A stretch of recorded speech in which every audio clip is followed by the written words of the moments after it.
Ce ne sont pas les gens bien portants qui ont besoin du médecin, mais les malades. Je ne suis pas venu appeler les justes, mais des pécheurs. Amen. Alléluia.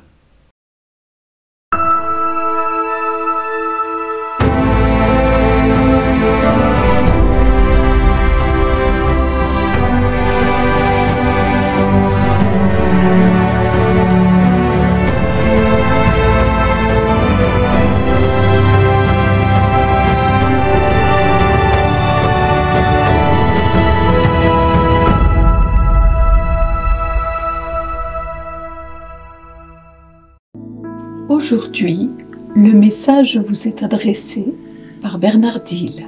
Bonjour les amis, et oui, aujourd'hui, nous vous annonçons une bonne nouvelle, celle qui est annoncée aux pauvres, puisqu'il est venu annoncer aux captifs la libération, aux malades la guérison. Oui Seigneur, tu es venu nous annoncer cela en ce jour, et nous voulons nous réjouir parce que nous nous estimons malades, dépendants de ta miséricorde, tributaires de ta miséricorde. Oui Seigneur, nous avons besoin de cette miséricorde et de cette bonté que tu as envers tous les hommes. Et tu nous appelles tous et toutes à nous tourner vers toi aujourd'hui. Tu nous appelles tous et toutes à reconnaître que tu es le Seigneur et qu'il n'y en a pas d'autre. Alors si le psaume aujourd'hui nous invite à nous réjouir avec le roi, puisque le roi se réjouit de sa force, quelle allégresse lui donne la victoire du Seigneur. Oui, tu désires répondre au désir de son cœur, tu n'as pas rejeté le souhait de ses lèvres, et oui, aujourd'hui tu ne nous rejettes pas non plus, tu nous destines à des bénédictions, tu nous destines à des grâces. Aujourd'hui, dans le livre de Samuel, nous avons ce prophète qui va instaurer ce nouveau roi qu'est Saül. Saül qui va devenir le premier roi d'Israël puisqu'il n'y en avait pas avant. Et en devenant le premier roi d'Israël, il va avoir une renommée qui va venir jusqu'à nous aujourd'hui. Et son histoire est tellement liée à Israël que aujourd'hui encore nous pouvons bâtir notre foi à travers l'histoire de Saül qui fut choisi parmi tant et tant d'hommes en Israël.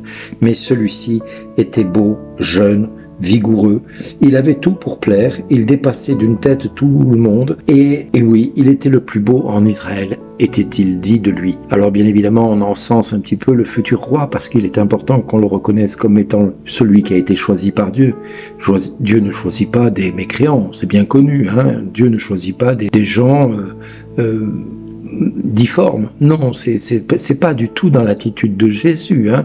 En tout cas, pour le peuple d'Israël, c'est comme ça qu'il le voyait à l'époque. Et pourtant, quand Jésus est venu dans le monde, eh bien, il a inversé la vapeur. Il est venu chercher les pécheurs, les gens qui n'étaient pas forcément bien formés, les gens qui n'étaient pas forcément équipés de toutes les grâces, de toutes les beautés que le monde, lui, veut reconnaître.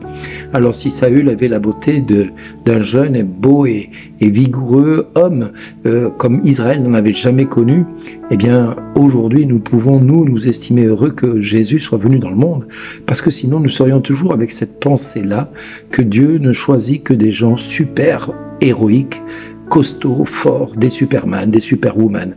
Sauf que Jésus est passé par là et il a fait que nous ne soyons pas des superman, des superwoman. Il a voulu que nous soyons ce que nous sommes, c'est-à-dire des hommes pécheurs, malades, tributaires de sa grâce pour pouvoir vivre et avancer. Oui, l'avantage que nous avons avec Jésus, c'est qu'il ne nous juge pas sur notre apparence, il ne nous juge pas sur ce que nous sommes capables de faire techniquement ou humainement. Il ne nous juge pas sur nos capacités humaines parce que c'est lui qui nous les donne, ces capacités humaines.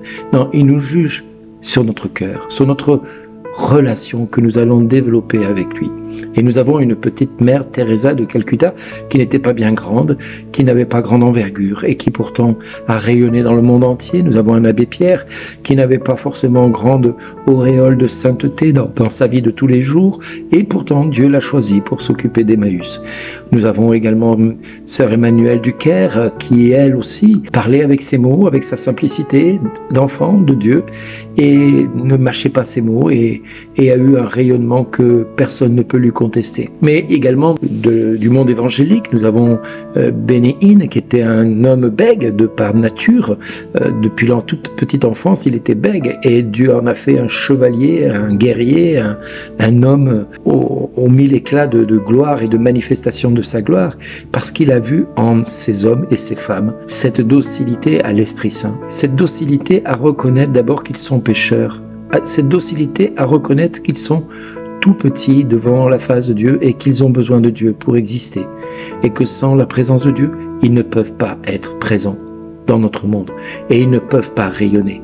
Alors, tout est possible d'espérer pour chacun de nous qui nous estimons pécheurs et malades, voire difformes, voire même handicapés, voire même infirmes, suite à une longue maladie ou à un accident de la circulation ou de la vie. Oui, nous pouvons nous estimer comme étant rejetés par la société dans le monde dans lequel on est, qui ne veut pas reconnaître notre nature dépressive ou malade ou tributaire des autres pour pouvoir exister. Oui, nous pouvons être de ces gens-là, effectivement, mais c'est pour des gens comme nous que Jésus est venu nous chercher. Alors réjouissons-nous parce que Jésus n'est pas venu nous juger sur l'apparence que nous pouvons avoir, si même sur la capacité humaine que nous pouvons détenir.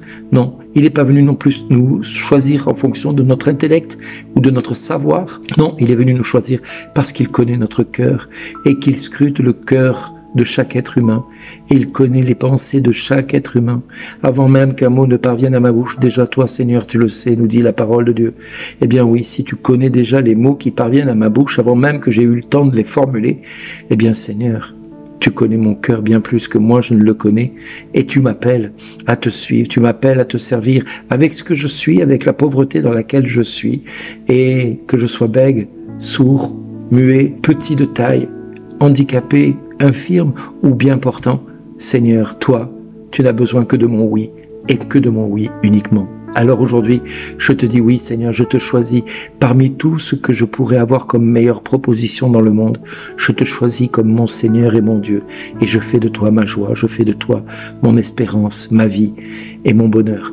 Je te choisis parce que sans toi, je ne peux vivre. Sans toi, je n'ai aucune raison d'exister dans ce monde, parce que tu es la joie de mon cœur et tu es l'espérance de mon quotidien.